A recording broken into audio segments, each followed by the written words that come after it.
Brett's leaving to take a job where he's going to go from making $1.5 million a year to making $2.5 million a year. Meanwhile, Shawn's pissed off because he's only making $750,000 a year on his guaranteed contract because he signed it before the money started creeping Shawn up. Michaels has had all these goddamn ridiculous fucking personal issues that everybody's fed up with.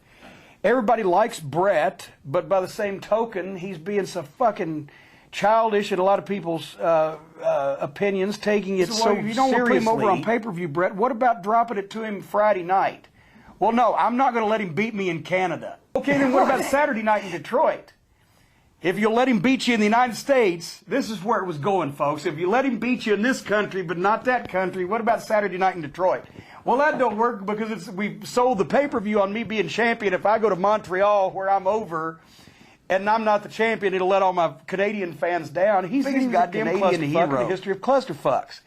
Yet one fucking, the asshole, at least he was our asshole, he was fucking staying. The good guy was going for more money. So why is his feelings fucking hurt? Right. The guy making $1.5 million a year got screwed out of his fake wrestling title, so he's going to go make $2.5 million. And the guy that fucking helped screw him, because Shawn and Helmsley knew it, they were in on it, because, of course, they were the backup in case Brett really did try to beat him up and they couldn't get him out of the way in time.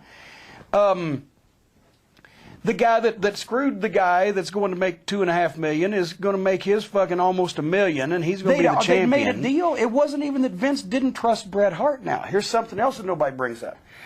The deal was that he asked Bret, and Bret got Eric Bischoff to agree that he would not mention Bret Hart coming to WCW until Bret came back at one point, and the idea was to come back at the December pay-per-view, December 7th in Springfield, and drop the title. Basically, Bret gave his word that he wouldn't show up on WCW television with the WWF title belt, which Vince actually believed him, and I did too, because he's a man of his word, even if he did take himself a little bit too seriously. But Eric Bischoff promising, I promise Vince, on these live televisions that I have that air all across the country, I won't say that the WWF champion has already signed and committed to coming to WCW and he'll be here in a few weeks, because as of the day after Survivor Series, Monday, November 10th, on Nitro that night, that could have been said. Because the deal had just been done. They hadn't had a live TV since the previous week. Raw was live and so was Nitro. Then all this shit had fucking happened. So the only way, with no internet to speak of, that Vince McMahon had to beat Bischoff at his own game and make sure that his champion was not noted as leaving to go to WCW was for his champion to lose the title that night. And that's exactly what happened, come hell or high water. It wasn't that he didn't trust Bret Hart, but he sure didn't trust Eric Bischoff. Yeah. And why the fuck would you trust Eric Bischoff? Good point.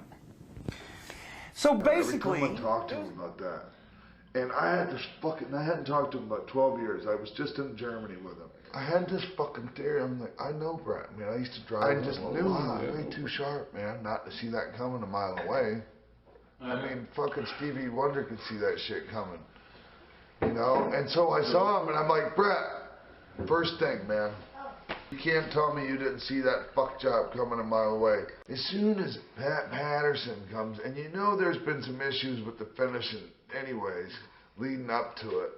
You know, nobody knew what the finish was going to be. Kind of alluded to without actually all out admitting that he kind of saw it coming. You know, I don't know if that's a big revelation. I think it was a work. I think that it's quite possible. That whole thing. Okay, my whole thing was when they showed like the whole fucking deal, and they showed Vince come out with his hair messed up. He was selling the punch. Anybody that knows Vince McMahon knows that if Vince McMahon doesn't sell 3 years of the federal government up his fucking ass, he doesn't sell a fucking spinal fusion. Didn't sell a double quad injury. He's gonna sell a fucking punch from one of his boys on fucking film. And he did stagger out like he was on Queer Street. And You said it haunted you for 18 years prior to that. Was that because of the grief that you got from other people, or was it just the way you felt about it personally? It was, yeah, personally. It wasn't from the other people, because that didn't bother me, you know. but it's just that in this business, we're different from the ordinary family in the business family. Yeah. And it was kind of tough, and then sometimes I sit back and wish I never had done it, and sometimes I didn't wish. Sometimes I ask myself, why did I do it? Right. You know, and it didn't really help me. It hurt me more than it helped me. But as the years went by, it was, you know, it just, well, it didn't disappear, but I felt better about myself, you know. Did you ever encounter anyone who said something to you, a snide comment, for example, about it in those years, or was it all internal for yourself rather than other people putting pressure on you? Well, a lot of people, you know, a lot of fans Sure. always ask, why'd you screw Barrett? And I would just look up and go, for the money. There's a reason for me to give a payback answer. Yep. Instead of sitting there having a big argument and all this stuff, you know. And probably that wasn't right either, you know. But I had to say something. Yeah, you know. sure. And then as the years went on, then somebody said, why'd you screw Brett? And I said, call Vince McMahon, asked him. You know. And that sort of leveled it some. But, you know, then I had a hard time when I was going back to Canada, this, that, and the other. Matter of fact, I stopped going for a while because Vince didn't want me to go over there. Right. I was taking more attention from fans at TVs than they were watching the matches. But, you know, I've been back a couple of times over there with TNA, and which this is a great company I'm at, and I love being here. But I've got a big history in this business. Like I said, I've done good things, and I've done bad things. Yep. But Talk is Jericho. There was a part of me that did just want to be able to tell everybody. But that is what he wanted. Because, again, in his mind, I'm going to take the heat for this. And it's one of those things where you're going like, oh, silly man. You know what I mean? You know what I mean? But I mean, it was important to him to take, because I think if people don't think about it, that was one of the few things that he had to make the call they had no control over. It was all, you know. That's true. All in my hands. Yeah. It doesn't happen unless I make it happen. He can be out there, and he was there. He was there and supported me. He was there to tell him to ring the bell. But me and Earl got to do it all. That's right. Two guys that Vince has put in this position. You know him well enough to know. People can say all the bad stuff about him.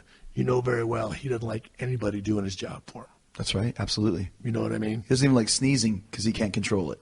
Exactly. You know what I mean? Yeah. And so it was important to him that he take the responsibility. You know what I mean? And so you try to give him that. That must have been nerve-wracking. And like I said, people have talked about the story millions of times.